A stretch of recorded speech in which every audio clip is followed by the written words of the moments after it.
As far as funky maps go, it doesn't get much funkier than this. Welcome back to the Brightworks, everyone. Today we are taking a look at Roundabout. This is typically a map that's reserved for free-for-alls or sometimes 2v2, v2, v2, v2, v2, several teams of two, in other words. You can see they fight in sort of these funky cross-section patterns to knock each other out of the competition and eventually win the game. But today we will be seeing an 8 versus 8 on this map, which is quite a spectacle to see indeed. So I'm excited to see what's going to happen here. One of the interesting things, as people are pointing out in chat, rather, not in trash. I'm trying to read the chat while also talking to you guys. Is that vehicles can only access the low ground through this ramp right here. This is the only spot. These other platforms right here are too steep for the vehicles to traverse. This is probably a better example right here. You can see it drops down and gets really steep right there. So bots are the only thing that can access that. So that's one of the interesting uniquenesses to this map. Of course, that low ground, high ground dynamic is very interesting as well. So I'm excited to see what these players get up to. Representing our blue team, coming in the 35 true skill range with silver chevrons to match, it's going to be Jamakis. Interestingly enough, going for a vehicle start here. Not the end of the world, certainly, but that does mean that Jamakis here is going to be confined to the upper echelons of the map here, at least for the time being, with those vehicle constructors. So excited to see what he can do. Maybe do a little bit of harassment on the early parts of the game here. Maybe get some static defenses, some of those artillery units, all that good stuff. Excited to see it. Spawning in here in the northwestern corner, representing the red team, dressed up in Armada, it's going to be Bum Crumbs. A horrifying image indeed, but Bumcrumbs will be going for the northern spawn on the low ground here for the red team. There's two of those spawns for both teams here. You can see that there's Krita down in the southwestern side, and then there's Kaken-Julen. Oh wait, no, sorry, Kakik-Jelen. Don't clip that one. And Hades here, all four of which are going to be representing the low ground players here for the red and blue teams respectively. So I'm excited to see how these guys clash over here. They've kind of an interesting start. They have a lot of metal to work with right off the gate. They have, let's see here, 9.2 metal plus whatever the commander brings in should be about 2 metal per second. So that's a solid 11 metal per second economy. Definitely more than enough to go for a vehicle start, even if your vehicle bay is a little bit backwards here. That's all right. Whether your vehicle bay is forwards, backwards, up, down, left, or right, we will be happy to welcome you in here, constructor. Sleeping on the job, should be working on that build power, expanding the eco, or doing something, but instead he's decided to take the day off.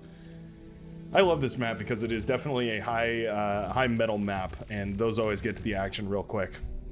A couple of incisors blasting down a blitz over here. I think that means that Hesketh has earned the Get a Unit Out and About on the Field award. Been a while since I handed that one out, but I feel like it is a proud title, a title you should bear with honor. Very lovely to see.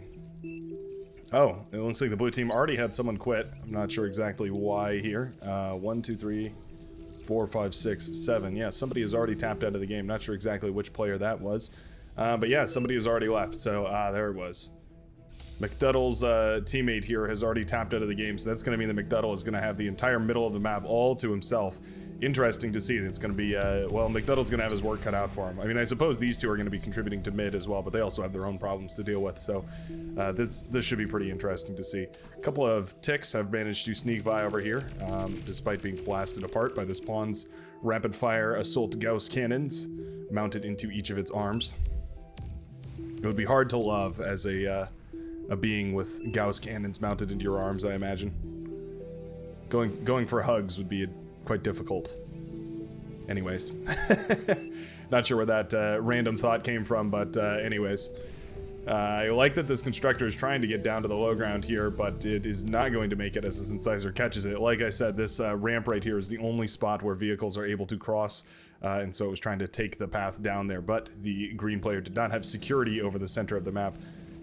And so that construction vehicle got shut down. Now that actually brings up an interesting point, which is that the middle of the map is very important to contest here, because yeah, you kind of rely on it in order to keep the a vehicle access way here onto the low ground. Interesting to see. Kokekjelen. Is that how you pronounce that? That's my best attempt. Kokekjelen. Probably horrendously wrong, so feel free to get on me in the comments about it. Always love hearing from people. I do unironically love to hear from people who tell me about all the ways that I'm mispronouncing things, because usually they have the notes on how I should properly pronounce things, and it's like my own little private language lesson. I try to learn as many languages as possible. It's not always the easiest thing for me to do. My, you know, it's on one hand, it's lovely that English is just so prevalent around the world, but on the other hand, it means that I don't have the pressure to learn another language. You know what I mean? Maybe you don't. I'm just spouting off about the privileges I have. Anyways, Rob Dog, sorry, I almost said Robo Dog, which is as cool an image, but slightly different. Rob Dog here, using the commander to press forward, going to try and kill some of these grunts, some of these blitzes, just going to blast them down for the time being. No reason not to take that free trade, I suppose, but those Januses are really scary. A couple of those bad boys will pop a commander in just a few hits. You can see Rob Dog already down to 49% HP after, I think, maybe just 2 or 3 volleys of fire. Yeah, that is a dangerous unit to have on your back. There was a little bit of a run by over here, but McDuddle was quick to clean that up. Very nicely done with the commander positioning. This area, of course, is accessible by bots because of this this very, very steep ramp, but it is not accessible by vehicles. So that's going to mean that McDuddle does not have control over that area. However, his teammates over here, Remu as well as Mirage. Oh no, Mirage is going for vehicles. So it's just Remu here who has access to this low ground. So if anything, I would expect them to start contributing bots to the low ground to try and start fighting over this choke point and then eventually into this area. The fortifications are set here. That's a couple of riot tanks, and those are exactly what you need to shut down a push from a bunch of grunts or something like that. Ooh, looks like we had a little bit of a pause there, a little strategic pause. Looks like someone on the red team tapped out as well. All right, down to 77. Of course, the score is still the same. We're still on 8 commanders versus 8 commanders. Don't think I've missed any deaths yet, but yeah, already having some players tap out here. Couldn't handle the non-supreme straits, non-glitters game mode here.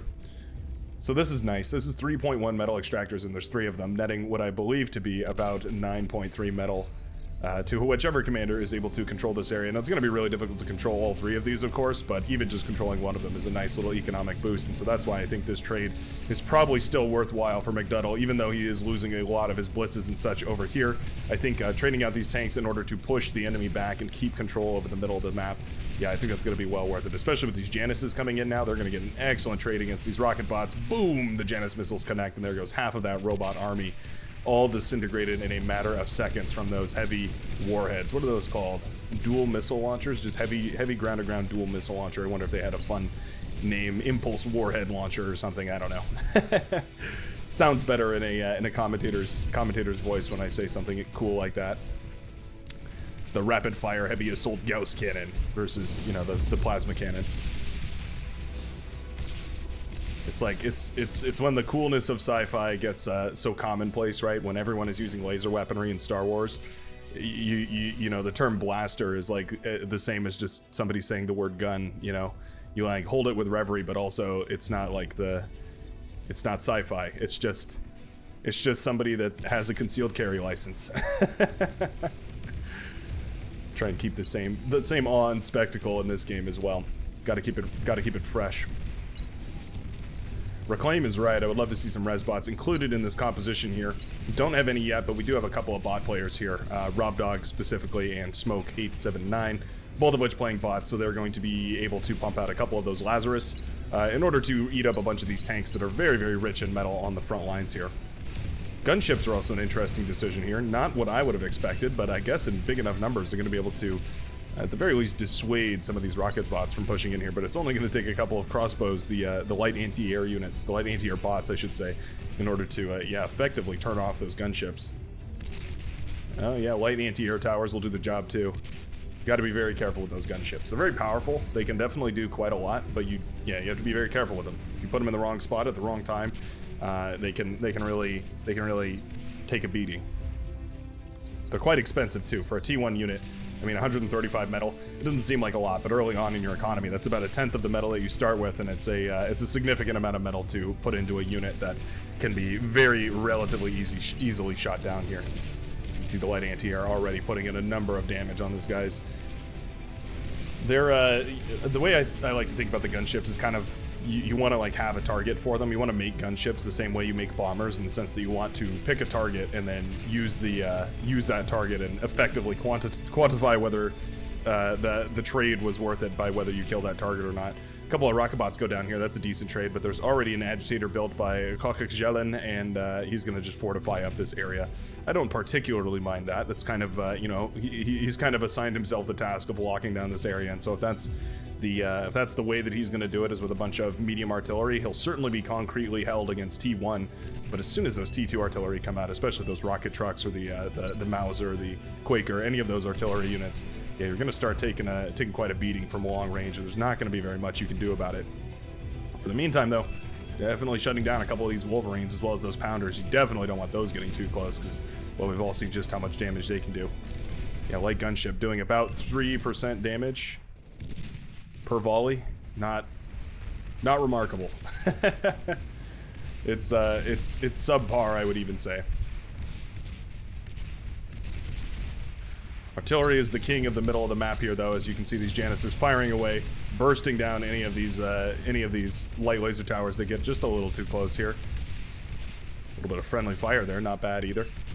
A tick spam wouldn't be the end of the world here. In fact, it might actually be quite useful because, of course, all these Janisses are going to waste their shots, but even if one of them fires, it's a high likelihood that they're going to fire and the missile is going to lock onto something that is just standing right next to the Janus, shooting at its own feet, in other words. This is a big army from Red who spawned up north, so I have to wonder what's going on with this front line up here. It looks like there's a bunch of pawns that are just sort of posturing. It looks like Jamakis has stepped down to the low ground here, is going to a T2 vehicle bay, as well as 2 T1 bot labs up on the high ground here. It looks like a T2 constructor was handed out. I'm going to guess it was handed out by Hades back here, who does have the T2 lab up, going for that T2 economy based on those metal extractors. It's always lovely to see, but we have essentially a mirrored economic situation here coming up from Bumcrumbs. Although Bumcrumbs is teching on his own, he didn't hand out that constructor. At least I don't believe he did. It's possible he got it from this guy over here, but he has the T2 lab himself, so he might have just built it all on his own. There's a likelihood that he's going to be a little bit further behind here, so I wouldn't mind seeing the T2 lab being eaten up here, just so that we can fund all of the expansion. That's one way that you can catch up, is by putting your metal into economy and then pulling it back out a little bit later down the line. It's very greedy, because if they catch you without a lab, of course they can do a lot of damage to your army and eventually your economy, but eventually, if you manage to go unpunished, you're going to be in a great situation. The Resbots do finally make their way out here. Several thousand metal here. I think it was about 3,000 metal total before these guys started reclaiming. They've already paid for themselves here. Getting about 1,000 metal off the field for 10 Resbots. I mean, you can see the cost is 1,100 metal, so these Resbots are essentially dispensable at this point because you've already made a profit. Now, obviously, it's better to keep them around if you can, but the Gauntlet is out and it's going to start sieging away at these Resbots. Resbots have a natural stealth coating, so they are they're covered in that Air Force anti-stealth technology. But yeah, they cannot be detected by radar, so as long as there's no line of sight, they're going to be free to eat up on this battlefield, cannibalize all of their fellow brethren to their heart's content, and eventually all that metal, at least the vast majority of it, does end up going back to the Maroon player, Rob Dog. Nicely done there. Gonna pump a lot of it back into his T1 units here. I don't hate it, but we need to see these effectively used, and also, did the Resbots die? Oh no, they're right here. They're all clumped up together. Yeah, we need to take that metal, make it into units, and then use those units, eat up the metal from those units, and either turn it into an economic advantage, a tech advantage, or a positional advantage. Right now, none of that has happened. We are just watching the artillery get essentially free hits off on all of these tanks. And yeah, the Rob Dog, unfortunately, is not capitalizing on the massive amount of metal that he pulled back into his economy. Now he has a bunch of maces that are going to go down on the bottom lane here. This is quite a lot of metal in maces. Don't get me wrong. 3,000 metal worth of maces is certainly enough to do quite a bit of damage, but you have to get the right engagement, and certainly taking a lot of hits from artillery isn't going to be the engagement that you're looking for. At this point, it is artillery warfare here, as a gauntlet is built on the side of the red and the blue. Or at least I believe it was. Oh no, it has been destroyed. It was right here. It looks like it was destroyed, so that actually is quite nice for the red team. Going to give them some sort of long-range harassment alternative aside from these shell shockers, which are raining down a constant volley of fire. Go, go, go. These maces need to move in here. They need to do some damage. They certainly could use their position to go up north here and push through here, although there is already T2, so that might be kind of difficult. Otherwise, just getting a nice trade, pushing up this hill, trying to take out a lot of this static defense. Either way, this is way too much metal to have in a T1 army without using it effectively here. Looks like Rob Dog took someone else's commander at some point, because he does have two commanders. Might be a little bit APM taxed at the moment. Could explain some of the decision making here. It looks like we had a little bit of a gauntlet warfare down south here. 2 gauntlets on the side of the purple player versus 1 gauntlet wreckage on the side of the yellow player here. It looks like he was trying to go for a second one, but didn't manage to get it in time. Interesting to see. All right. There's already a rattlesnake coming up here for Mirager, though, so I mean, what I'd really like to see is these guys eating up one of these gauntlets, eat up one of these ones that's maybe the damaged one, although it has some experience already, so maybe eat up the pristine one.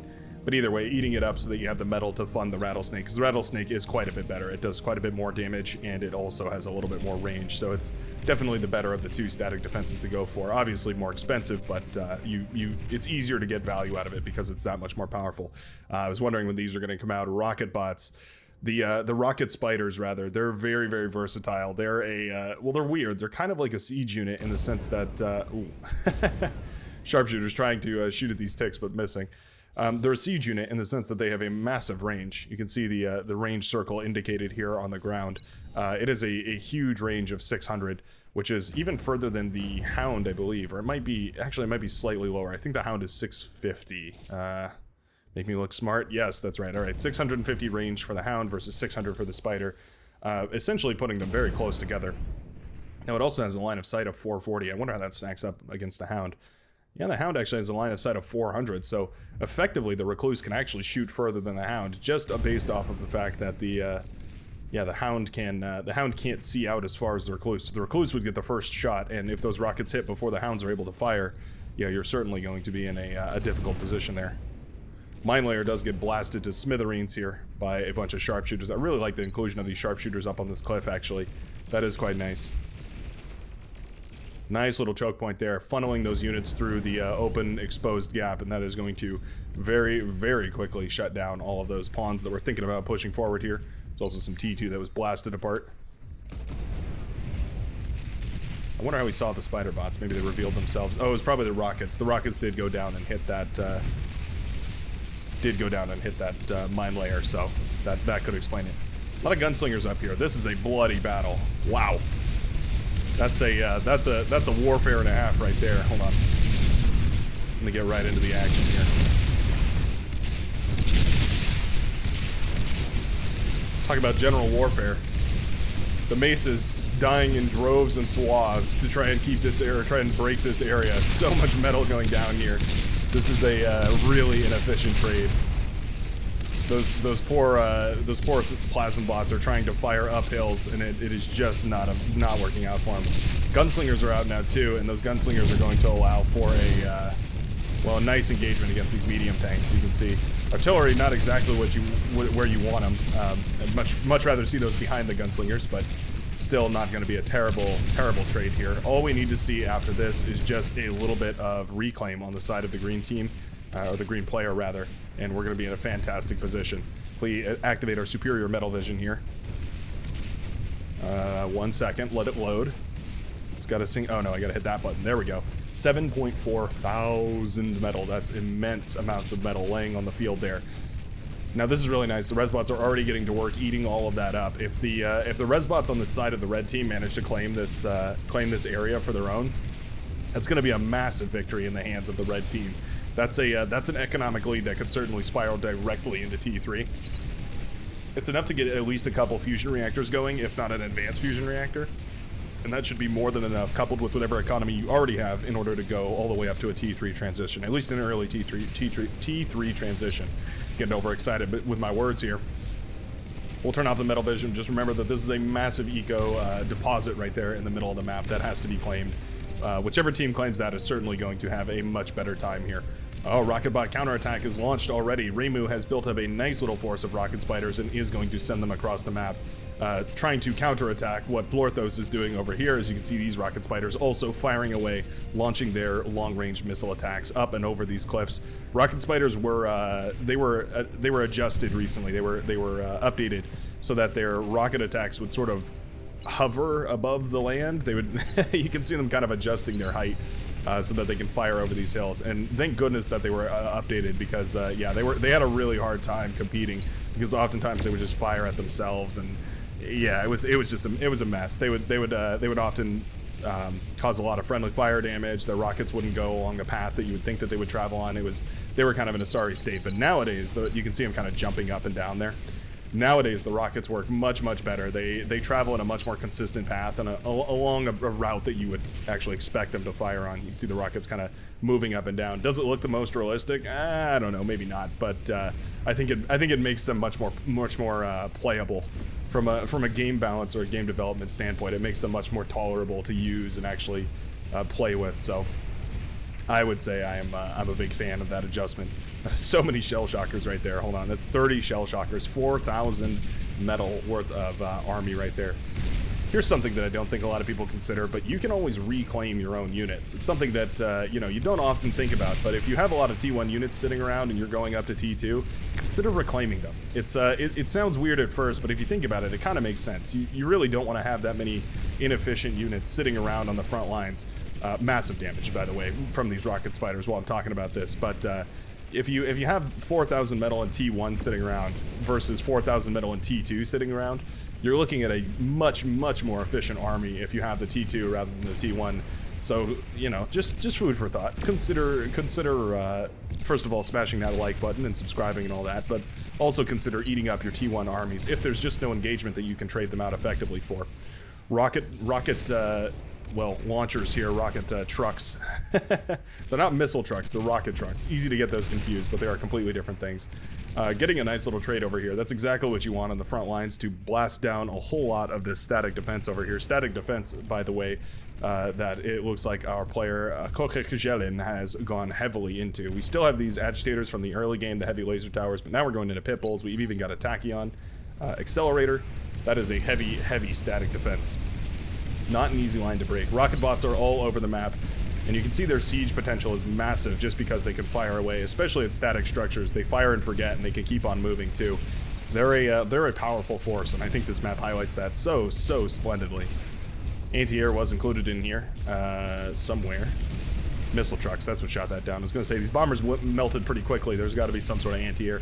It's missile trucks. Missile trucks, of course, not the pinnacle of anti-air technology, but they certainly do the job, especially against one or two bombers that are streaming out one by one here. Those missile trucks are going to do a fantastic job. Rocket spiders now sieging over these hills, though, and those T2 rockets, they pack a punch. Yeah, you can see those clashing against the armor of that T1 military, and there's nothing that can hold it back. Got a little drinky stuck in my throat there. Sorry about that. Juno missile, quite nice. Going to shut down any tick spam as well as any radar or anti-radar technologies, any jammers, anything like that. Although all the Junos are kind of focused in the same area, which is a little weird.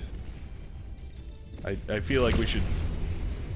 I don't know. I feel like we should move the Juno around a little bit. Just kind of disperse it all over the place. But, I mean, it's a massive effect. Look at that. I mean, that's the size of the Juno field, right? And it doesn't really care about elevation or anything. The missile does, but once it's down, it doesn't really care. So, yeah, consider spreading your Juno missiles out a little bit. Yep, all that slow-moving T2 vehicles, they don't last very long. Not against the rocket spiders. You kind of have to angle your spiders in the right direction. If they're firing against an enemy that's moving laterally across from them, they'll have a really hard time hitting it. But if you're running away like this on the retreat, yeah, the rocket spiders actually do a pretty decent job. They can trade pretty effectively here. Eventually, those rocket spiders from the orange player will be shut down, but that is a costly amount of metal pumped into the battlefield here. If we take a look again at our metal vision, you can see even more metal left over on the battlefield here. We haven't quite updated yet. It should be more than 6.1 thousand. There we go. 6.4 thousand here, 3.4 thousand there, 1,000 or so here, 1,000 or so there. Tons and tons of metal laying all over the place. Now this is massive. How many rocket spiders is that total? 29 total rocket spiders. Smoke's Commander is actually in a really nice spot, though. Nice D-gun right there. Doesn't manage to kill too many of them. Actually, I mean, killing 6 rocket spiders with 2 D-guns is still pretty good. But more than anything, he just dissuaded those rocket spiders from pushing in there, so that was well worth it. The radar's not going to happen. At least not yet. He can rebuild it after the rocket spiders leave, but for the time being, they still have vision over there. They're looking for the engagement, though, right? They obviously want to come up and over this hill, essentially bypassing this entire static defense area. Come up and over this hill and then into the back line here. That's kind of the rocket spider dream scenario, right? Sibario? No. Sorry. No. TNT. No. Rocket Spiders over here also thinking about getting a little sturdy. They're trying to get into this eco center back here. Jamak is moving the commander around, trying to position the commander in such a way that he could salvage that in case it was the case. Oh, yep. See, the rockets are still a little finicky. Not bad though, and once they focus their fire, there's not a lot that can stand a volley of Rocket Spider fire. They do tend to friendly fire a little bit frequently though, just because of the nature of their weapons sort of fire and forget. But if a spider is moving in front after they've forgotten, then there's not much left. Sharpshooters are out now, and they have torn apart this static defense line thoroughly. They're popping left and right, throwing those Gauss flechettes across the battlefield, quickly dismantling essentially anything that stands in their way, armored or not.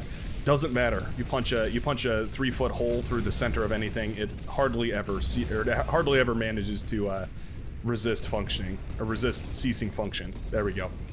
Essentially, these tools that they carry are called the universal hole punch. And they do a damn good job.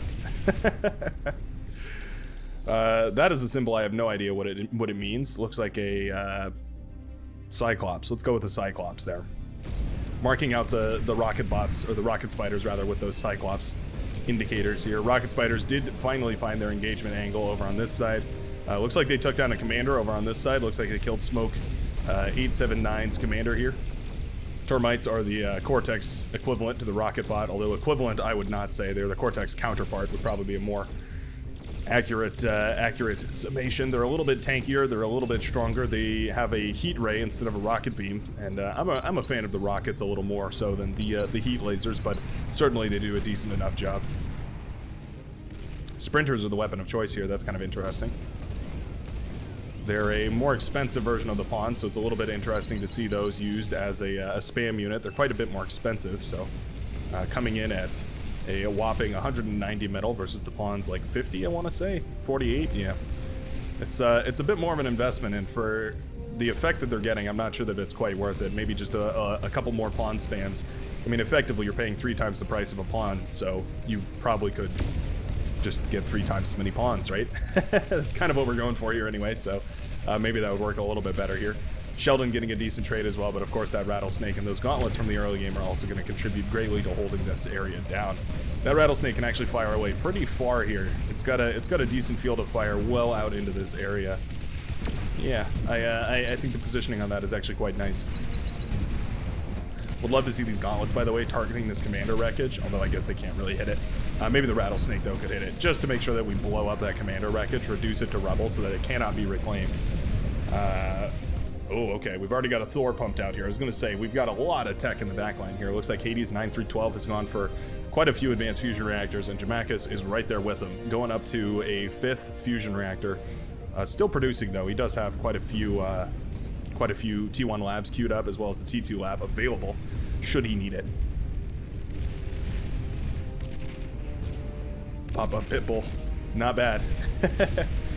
Getting a nice little trade here. You can see the rocket spiders sieging away at these T1 defenses, and this is what I mean by it being sort of a siege unit, is it can vastly outrange the T1 defenses. I think it can outrange almost all of the T1 defenses, so it actually works really, really well as a siege unit.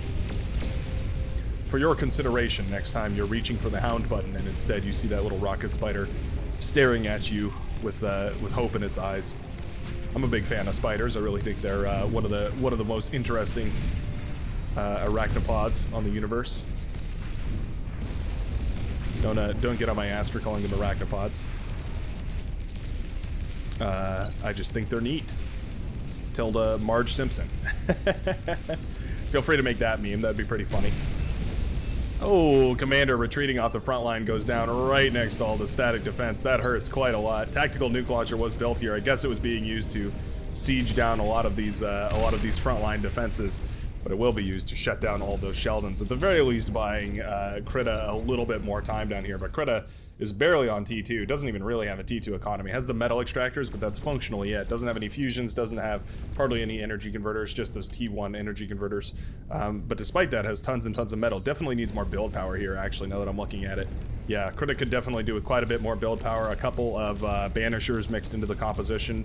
Maybe a Tsar or two would be pretty cool as well, just to get some AoE damage, shut down all these fiends that are rapidly approaching his base down south here. Middle of the map is essentially always dominated by artillery. As you can see, there's not really an effective way to cross through no man's land without getting your face blasted off by a tachyon mobile pulsar. Well, yeah, that's a lot of words for you. The Starlight mobile tachyon weapon, essentially the miniature pulsar. I think that was what I was trying to say, but I was doing it all in one breath. Sharpshooters, of course, the other side of this, the bot lab equivalent of this, and they are very quick to blast down effectively anything that gets in their way. Be it the Tick or the Mighty Titan, they will chip off its armor faster than you could say beyond all reason, I suppose. Vanguards up here, that's quite nice, although I think they'd do better if they marched their way over here, started raining down artillery shells onto this base over here. I wonder if they have any vision of this. Oh, they don't. Interesting. Okay. I severely underestimated the vision of the red team here. This is the player view of the orange player, but specifically, it kind of shows you the vision of the entire red team here. Let me switch over to the blue team so we can take a look at what they are aware of. This is something that someone requested, was that I take a look at more of the vision from both teams so they know what they're actually going up against. I think that's definitely a good idea here. Yeah, you can see both teams actually don't have very accurate scouting information. A little bit of scouting over here on the pink player, a little bit of scouting on the red player. They did see the fusion reactor. Don't think they're quite aware of exactly how much that base has grown. But yeah, that's actually really, really telling of just how little scouting has been done this game. It looks like the orange player is looking to change that. He does have quite a few oracles that are actually up in the air here. Oracles are a very, very powerful scouting tool. They can take quite a hit, and they also can see out for miles and miles and miles. So wouldn't be surprised if those were enough to get at least a decent scout on a lot of the front, if not even the back line of the blue team here. Meanwhile, the blue team is relying on blinks, sending blinks forwards, which is a little bit less reliable. Yeah, light anti-air is going to have no problem shooting those down, whereas it would struggle a little with the oracles. This is not good, though. Ticks are streaming in. These Vanguard are really good, though. Orange player does not have enough BPS, build power per second, in order to go for this advanced fusion reactor, and so in fact they're still leaking metal, which means that we can turn on T3 production. So start getting a couple more of those Vanguard out, maybe get a Razorback out, maybe get a Titan out, something of that nature. You're going to be in a really good spot, I do believe.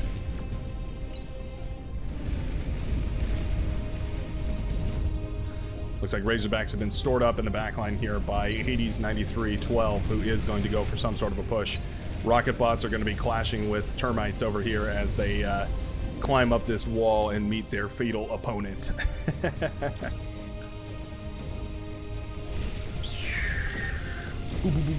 Yeah, those rockets, they do a lot of damage, and this is why I think they're a little bit better than the termites. Not only for the AoE, but also just their raw damage output. They can kind of fire over the cliffs a little bit better too. They don't really need that line of sight. Yeah, I think the rocket spiders are just a little bit better overall when compared to the termite. The Razorbacks have started to make their push. Really like these sharpshooters up here. That's actually very nice. Sharpshooters up on this cliff are contributing a decent amount of firepower here to shut down a lot of this aggression. You can see them stripping one Razorback all the way down to just 14% health. And they're even picking away at some of these Marauder that were waiting around in the back line here. Although they're not paying attention. Oh no, they're not close enough to the cliff that they can actually continue firing down. That is a bummer, because they could certainly save the red player here, who is now dealing with a massive incursion of Razorbacks and Marauder in his back line. I do like that we're constantly sending rocket bots all over the place, rocket spiders rather, all over the place in order to deal a lot of damage. And just keep up that harassment. Make sure that the opponent is always on their toes. We can see Smoke 879 going for a little bit of a rebuild here, trying to get back on his feet, but having a really hard time as his base has been completely obliterated by those rocket spiders coming out of the purple player, Mirager. Oh, I see. Mirager has decided to go into wind power. Sustainable destruction, as is the motto. And now the Razorbacks are in the back line here. They're kind of getting choked up on each other. This Razorback's not sure what to do. It can't fire its guns because it's tied up on its friend's body, its corpse. Oh no. Okay, a little bit of a micro failure there. Not able to get as much damage as I think those Razorbacks certainly should have been able to. Marauder over here, probably gonna get it. Oh, it does get D-gunned down. Well, that's quite nice by Bumcrumbs. Excellent job D-gunning that down. Manages to preserve himself for quite a bit longer here. The welders are a decent option against these tick spams here. Tick spam very annoying, but the chain reaction from the lightning is quite potent, and it can do quite a lot of damage. It's very, very viable as a means to counter a tick spam.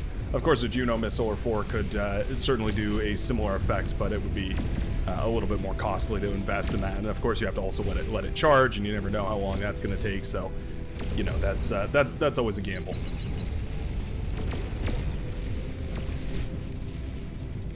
Looks like the tan player down south has officially given up their lane and handed all of that over to Smoke879, the yellow player, who is going to try and claw themselves back into victory here, using some res bots to eat up a lot of the spider bots that were sent across. That's really nice. Going to funnel the resources into the economy. I like that Smoke has decided to go for more build power down here. That's something that the tan player, Krita, was lacking for quite a while, and getting that build power up and running is going to be necessary to get this base functional again. Yeah, we need to see build power coming up. We need to effectively triple the amount of build power that we have going into this lab at this point. Tiger's taking a decent trade against artillery and rocket bots here. That's actually exactly where you want these tanks. A little bit greedy on the side of Kakekjelen, who is trying to manage this army effectively. Yeah, a lot of that artillery was actually shut down. Now the ticks are leaking through, which is definitely a crisis. But certainly having all that artillery out of the game is going to put the yellow player at ease here. I did see a Titan making its way down south here. Yes, there was a Titan made by Blorthos, who was the upper echelon player, the upper level player here. Going to be sending a Titan around the side here, and I actually quite like that. I think that's a good addition of firepower down here. It adds a good amount of sturdiness as well as a lot of firepower. Ah, this is where the Vanguards were sent to. Don't mind that whatsoever. That's actually a really nice place for the Vanguards. If you park the Vanguards somewhere over here, they can get a nice little shot off onto the artillery pieces over here, as well as the sharpshooters, whatever else you throw in that direction. So actually, I really, really like that. I think that is an excellent decision to send those across in that direction. Was that a nuke? Oh, it was. We had an air-bursted nuke. Ah, there it is. Yeah, it looks like Hades 9312 has gone for a nuclear launcher, did not manage to find a spot without an anti-nuke, although I will remark... Oh no, there is an anti-nuke there. Okay, good. No anti-nuke down here, so that's certainly one vulnerability in the yellow player's base, the now yellow player's base. Was once the tan player, now it's the yellow player. Bombers will be shut down by some of those T2 fighters very quickly, I might add. Those T1 bombers, especially the Stormbringers, are very, very, how do you say, I guess, to put it politely, they're very light. They're not a heavy unit by any measure. In other words, they come down really quickly, especially against T2, but even against T1, they're nothing to really remark about. These units could have been a real pain over here, but it looks like the Marauder will pull the T3 units, the Titan and the Thor, away from this front line. Jamek has cleverly positioned his commander over here to intercept those T3 should they decide to try and break the front line, so that was quite nicely done. Blorthos' commander is actually going to try and intercept some of these as well. Nice D-gun. Gets all three of them with a single D-gun. That's very, very nicely done. Jamakis D-guns down the Titan and the Thor right there. That's a very, very expensive set of units to lose. There's another Thor on the way over here. Is he going to get that one too? He has the tick spam to reinforce himself. The sharpshooters as well up on the hill, shutting down this T1 medium tank spam? That's odd. That's real odd. Seems very odd to go for T1 medium tanks of all things here, but oh yeah, this looks dangerous. The Titan brothers, all 5 of them, have decided it's time to march through the middle of the map, and that will be more than enough to tear through this static defense. Overseer gets shut down, the Pulsar gets shut down, the Starlights get shut down, the missile trucks are blown apart, the ticks are routed, and everyone is falling to ruin. These Titans are ready to end this game. Things are getting dangerous. We do see a couple of these transports spread out. That's quite interesting. I wonder if the idea is to use those to paralyze the Titans. The T2 Armada transports do technically have an EMP beam strapped on their front nose, and they could certainly use that to a devastating effect if they are able to get in position here. Going to have to fight through air forces and whatnot, but I suppose it's actually not a bad idea. How many are we up to by now? 8? I don't know if that's going to be enough. 8 of them might not be enough to paralyze these Titans. It might get 1 or 2 of them, but I don't know if we're gonna see all those Titans go down to just a few of those.